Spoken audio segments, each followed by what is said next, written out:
किसी राजनीतिक दल से मेरा कोई लेना देना नहीं, मैं तो जानता भी नहीं, न मैं टीवी देखता हूँ न अखबार पढ़ता हूँ।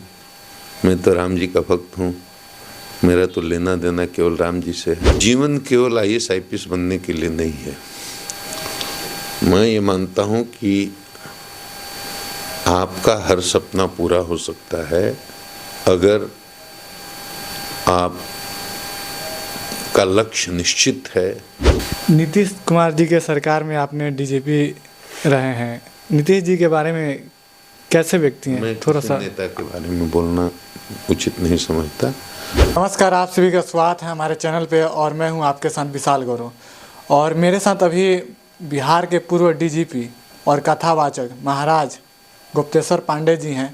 हम लोग इनको हमेशा से टेलीविज़न पे और फील्ड में देखते आए हैं।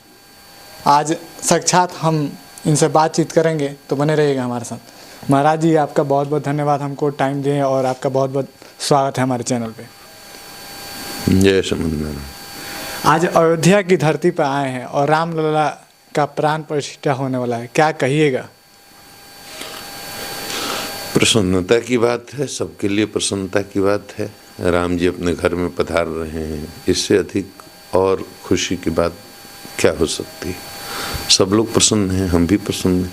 हम राम की कथा गाते हैं, राम के भक्त हैं, हम थोड़ा अधिक प्रसन्न हैं। बहुत सारे लोग इस देश में जो विपक्ष के हैं वो सवाल उठा रहे हैं कि ये भाजपा का इवेंट बनकर आ गया है। आप एक कथावाचक हैं, सामाजिक दृष्टि से जुड़े हुए हैं, किस तरह से देखते हैं इस चीज़ को?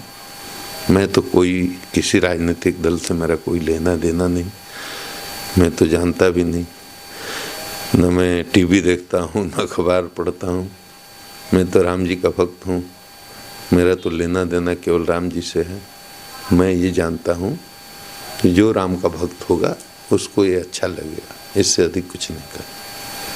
अच्छा महाराज जी, एक थोड़ी सी आपके पिछले जीवन के बारे में बात कर लेते हैं कि आज आप कथा वाचन करते हैं, IPS थे, DGP भी रहे। एक हर लड़के का सपना होता है IAS बनता है, IPS बनता है तो DGP रैंक तक जाए। उसके बाद से आपने फिर रिजाइन भी दिया और बहुत सारी चीज़ों से आप चर्चा में भी रहे।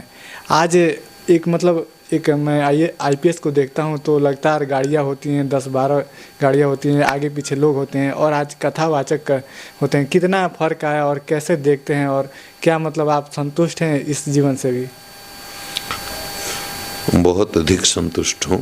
देखो, रजोगुण के उत्कर्ष में वो सब चीज़ें अच्छी लगती हैं। वो जब मैं एक प्रशासनिक पदाधिकारी था तो वो मेरा कर्तव्य था, उस कर्तव्य को मैंने बहुत ही तरीके से निभाया। उस समय मेरी भूमिका वही थी। अब मेरी भूमिका बदल गई है। अब मैं सनातन की सेवा में हूँ, आत्म कल्याण के लिए काम कर रहा हूँ, विश्व कल्याण के लिए काम कर रहा हूँ।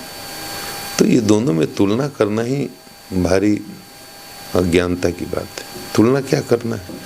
बच्चा छोटा रहता है तो खिलौने से खेलता है, थोड़ा बड़ा होता है उसकी रुचि खिलौने में नहीं रहती है, किसी और चीज़ में होती है। फिर जवान होता है, उसकी रुचि और किसी चीज़ में होती है। फिर वो बूढ़ा होता है, उसकी रुचि और किसी चीज़ में होती है।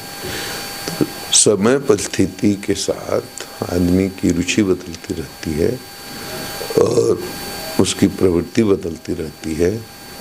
और अभी मैं जिस काम में लगा हूँ वो बहुत बड़ा काम है।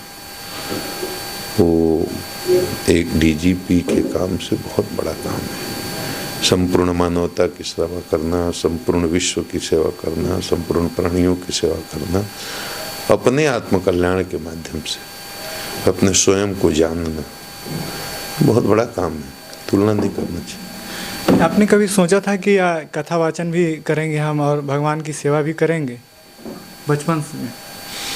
हाँ, सोचा था, बहुत बार सोचा था। अचानक ऐसा नहीं होता। आप इतने बड़े पद से शैक्षिक सेवानिवृत्ति लेकर के दुनिया के बहुत सारे काम कर सकते हैं। किसी कारपोरेट कंपनी में काम कर सकते हैं, कोई बिजनेस व्यवसाय का काम कर सकते हैं और कुछ भी कर सकते हैं। लेकिन साधु बनना इतना आसान नहीं होता, बहुत पुरुषार्थ की आवश्यकता होती है अपने अहंकार को त्यागने की, और एक तरह से मतलब अपने स्वभाव पर विजय पाने की, स्वभाव विजय बहुत बड़ा पुरुषार्थ है। पूरे तरह से अपने स्वभाव को, अपने संस्कार को, अपने आदत को, अपने व्यवहार को, अपने सोच को बदलना सबके लिए इतना आसान नहीं होता, और पूर्व जन्म के संस्कार से और गुरु की कृपा से और ईश्वर की कृपा से ही होता है। मैं बिहार के बहुत सारे युवाओं को देखता हूं कि आप आईपीएस रह चुके हैं और आज मतलब सिविल सेवा सर्विसेज की तरफ लगातार 5 साल 6 साल लगा देते हैं, तो क्या ये सही है और युवाओं को क्या मार्गदर्शन करिएगा? देखो, ये जीवन केवल IAS IPS बनने के लिए नहीं है। मैं ये मानता हूँ कि आपका हर सपना पूरा हो सकता है अगर आप का लक्ष्य निश्चित है, स्ट्रेटजी सही है, ईमानदारी से कठिन परिश्रम करते हैं तो कुछ भी हो सकता है। लेकिन इन सब के बावजूद भी अगर आपको अपना लक्ष्य, भौतिक लक्ष्य प्राप्त नहीं होता तो हताश होने की, निराश होने की, दुखी होने की आवश्यकता नहीं है, क्योंकि जीवन का अंतिम लक्ष्य कोई IAS IPS मंत्री, प्रधानमंत्री, राष्ट्रपति बनना नहीं है। जीवन का अंतिम लक्ष्य है उस आनंद को पाना, और उस आनंद को पाने का रास्ता केवल अपने भीतर की यात्रा ही है। नीतीश कुमार जी के सरकार में आपने DGP रहे हैं, नीतीश जी के बारे में कैसे व्यक्ति हैं? मैं थोड़ा सा नेता के बारे में बोलना उचित नहीं समझता। सब अच्छे हैं, जो अपनी जगह हैं, अपनी अपनी चेतना के अनुसार सब अच्छे हैं। अच्छा बुरा का निर्णय करने वाले हम कौन होते हैं? नहीं, मेरा सवाल इस वजह से था क्योंकि आपने उनके कार्य को करीब से देखा है, उनकी सरकार में आप रहे थे DGP, इस वजह से मैंने पूछा। मेरे सब राजनेता हैं, राजनेताओं का अलग काम होता है, अलग धर्म होता है, उसमें मुझे टिप्पणी करने की आवश्यकता नहीं।